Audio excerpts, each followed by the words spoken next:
Bollywood actors जहाँ famous हैं अपने एक्टिंग के लिए, वहीं वो फेमस हैं कुछ केसेस के लिए भी। चाहे वो बॉलीवुड का अंडरवर्ल्ड से रिश्ता हो, चाहे कोई कंट्रोवर्सी, बॉलीवुड सेलिब्रिटीज का नाम कहीं ना कहीं हमें जुड़ा हुआ देखने मिलता है। इंडिया, जहां एक्टर्स को भगवान का दर्जा दिया जाता है, लेकिन उनके पीछे का सच कोई जानता ही नहीं है। और आज हम ऐसे ही कुछ बड़े बड़े एक्टर्स का नाम लेंगे और उनके पीछे का सच जानेंगे। सबसे पहले हम बात करते हैं श्रद्धा कपूर के बारे में। गाइस, ये बहुत अच्छी है, इसका बाप मॉलेस्टर है। ऐसा मैं नहीं कह रहा हूँ, ऐसे इसके कमेंट्स में आते हैं। लेकिन श्रद्धा कपूर के डैड कौन है? भाई, ऐसे ही कैसे किसी को मोलेस्टर बोल सकते हैं? रियल और रियल लाइफ में फर्क होता है यार। लेकिन शक्ति कपूर के रियल और रियल लाइफ में कोई डिफरेंस नहीं है भाई। ये बात है 2005 की, जब हमारे रिपोर्टर्स एक्चुअल में रिपोर्टिंग करते थे और तब उन लोगों ने चलाया था एक स्टिंग ऑपरेशन, जहां एक फीमेल रिपोर्टर ने पोस्ट किया था एज एन एक्ट्रेस जो फिल्म में काम करना चाहती थी, और वो चली गई शक्ति कपूर के पास काम मांगने के लिए। तो शक्ति कपूर ने फायदा उठाया और बोला,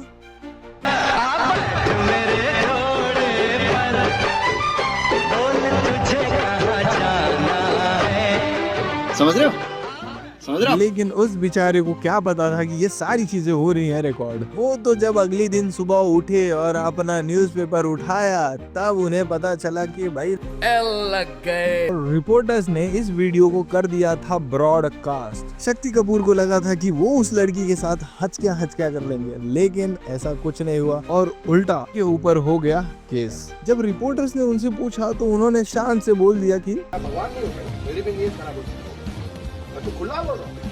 और जब उन्हें पता चला कि इस स्टेटमेंट की वजह से वो फिल्म से बैन होने वाले हैं, तो उन्होंने इस एलिगेशंस को नकार दिया। और मजे की बात तो ये है कि 2018 में उन्होंने दरख्वास्त की कि एक लॉ बनाना चाहिए मेंस के लिए, ताकि men's false me too allegation से बच सके। और ऐसे ही कुछ कास्टिंग काउच केस में साजिद खान भी फंसे थे। नेक्स्ट आते हैं सूरज पंचोली, इनकी गर्लफ्रेंड जिया खान, जिन्हें हमने लास्ट गजनी में देखा था। उसके बाद हाई कोर्ट ने इसे गायब कर दिया। इनकी मर्डर मिस्ट्री अभी तक सॉल्व नहीं हुई है, जिसमें सूरज पांचोली का बहुत बड़ा हाथ था। कहा जाता है कि जिया खान ने सुसाइड किया था, बट अगर हम सबूतों पे ध्यान दे तो ये कुछ और ही कहते हैं, क्योंकि जिस दिन सुसाइड हुआ उसी दिन सूरज पांचोली जिया खान के बिल्डिंग के कैमरे में दिखाई दिए गए थे, लेकिन स्टिल सूरज पांचोली को बेल दे दिया गया। अब अगर मान भी लिया जाए कि सुसाइड है, तो उसी समय सूरज पांचोली का वहां रहना कैसे एक्सप्लेन किया जा सकता है? Again the mystery still a mystery. और अब बात करते हैं उस एक्टर का जिसका मैंने जिक्र किया था। तुम लोग मुझे ढूंढ रहे हो और मैं तुम्हारा यहाँ इंतजार कर रहा हूँ। अब बच्चन साहब इंतजार तो कर रहे थे, लेकिन लगा नहीं था कि आप इस लिस्ट में भी मिल जाएंगे। अमित जी के लाइफ के रोलर कोस्टर्स में बहुत अप्स एंड डाउन्स हैं। एक वक्त था जब इनके ऊपर एक या दो नहीं, कुल 55 से ज्यादा केसेस थे। तो इन केसेस की शुरुआत तब हुई जब इन्होंने एक्टिंग के साथ साथ पॉलिटिक्स में अपना कदम रखा। वो एक काफी अच्छे पॉलिटिशियन साबित हुए, क्योंकि उनको वोट्स पानी की तरह मिलते थे, लोग उन्हें बहुत पसंद करते थे।